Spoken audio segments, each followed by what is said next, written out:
surprise and delight of humans. Burns on Pandora seem to be very similar in appearance to those on Earth. Young leaves always emerge as a coiled fiddle neck shape, which is followed by the unrolling of the fern leaf. Burns on Pandora have a feature not found on Earth, however. They form symbiotic relationships with algae, much as lichens do on Earth.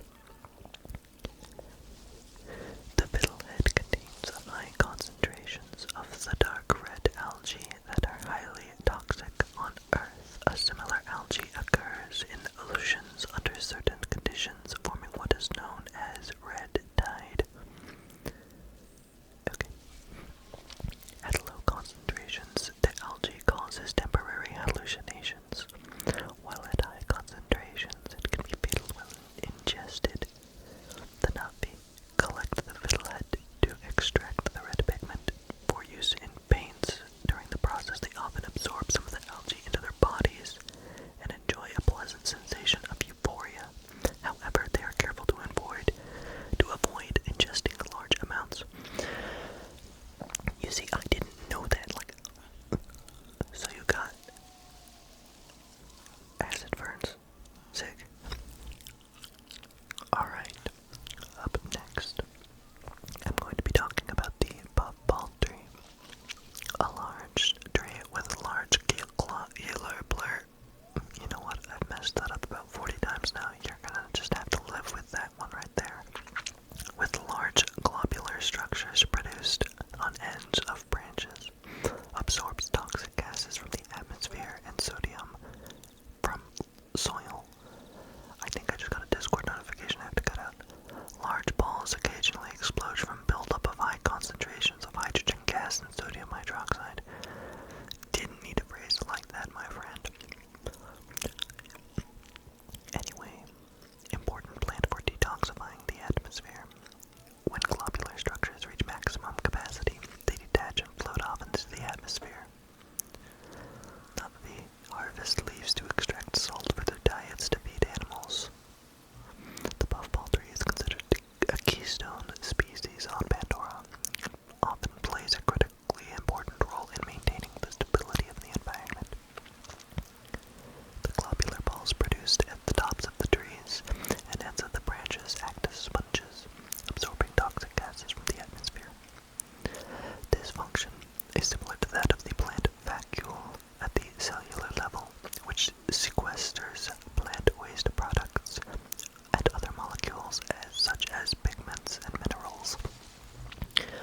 Gotta take a breath. That's a lot of words here. Although not generally a dangerous tree, Navi has learned to be wary of the gas balls, which can explode unexpectedly. The explosion creates a wide dispersal area for the tree's seeds. The puffball tree also takes up naturally occurring sodium from the soil, much of which is extruded onto the surface of the leaves. The Navi can't speak English. Onto the surface of the leaves. The Navi collect the leaves and to use the salt in their diets. Humans on Pandora discovered this important function of the puffball tree and returned samples to Earth to study potential use in areas where over-farming and runoff has resulted in salty, unusable soil. Research is ongoing. That's smart. I didn't say where it was found, but it's found in the Kinglore Forest, which is where I'm wandering around. If you heard that scary sound that just got cut, there were some Thanatars or viper wolves, I can't remember which one, trying to get a bite of me. But I wanted to get that shot of the leaf. I just got back from the gym, but you would never know, unless I told you, that I took a 3-hour break in between the last 2 seconds I was talking and now, but it's fine. The next the next flora that we're going to be exploring is called the shadow spurs. These are found commonly near the water throughout the Kinglore Forest. Alright, it's got quite a bit to read here. So, shadow spurs are plant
sorry, that says boll, B-O-L-L. I'm assuming it's supposed to be boll.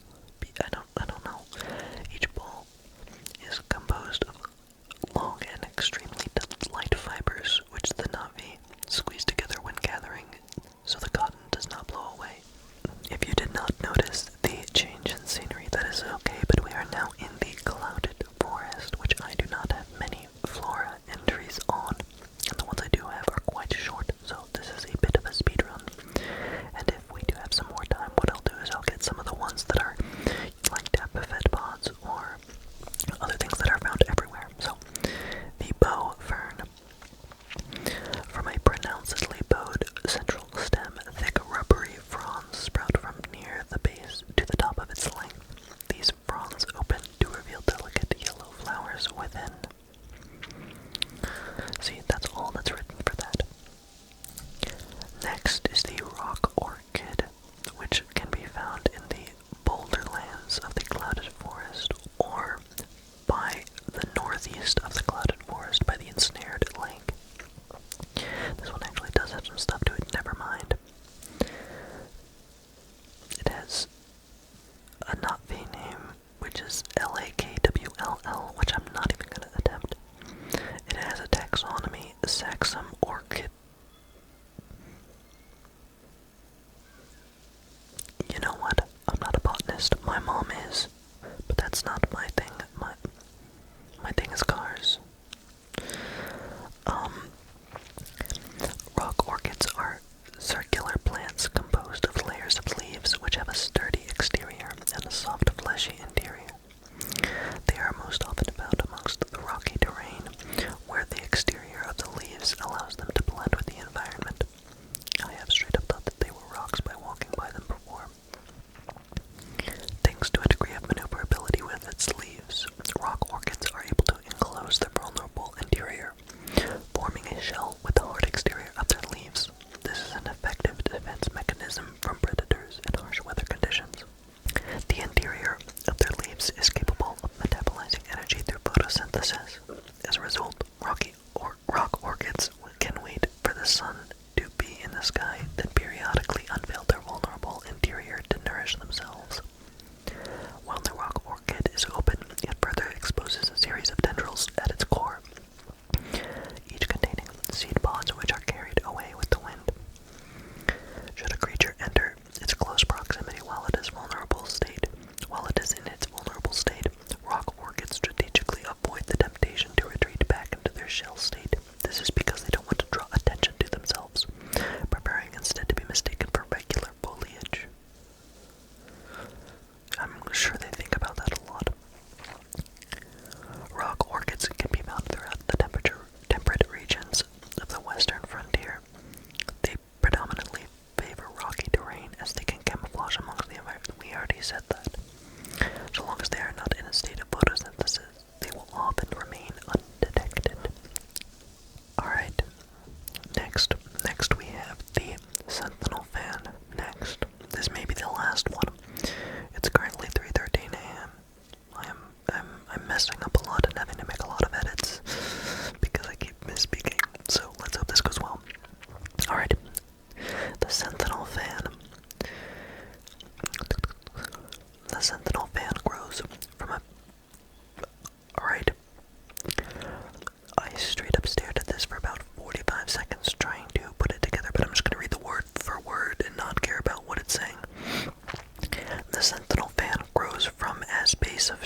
use it to wrap meats for storage and cooking. Cool. Once used, the sentinel fans and their seeds are often discarded in areas where useful mosses and lichens are found, encouraging the sentinel fan to grow there. The plant acting as both a deterrent to herbivores which might eat them and a marker to help locate invaluable medicines. Alright, well, that was the last one, and here you're gonna see me take out a couple of, put down a couple of wild Thanatars. I do feel bad for these guys, and I ran out of arrows there.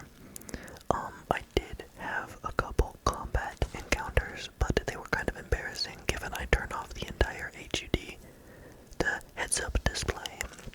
I turned off all of it, and everything. You can see there's no, what's it called, crosshair? There's no nothing.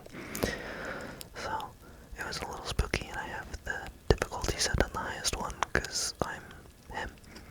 But, I know that there's not much left in the footage that I have, so I'm gonna fill this space with rambling and my outro, which it's looking like I'm about halfway through my last little clip, which is perfect. So, I'm enjoying this game a lot, and if you guys would like to see more of this kind of content, like reading the files, which was my first ever video, or kind of reading stuff, let me know. Let me know what you guys want to see, because I want to make content that you guys like. And wow, I am really great at timing, because with all that said,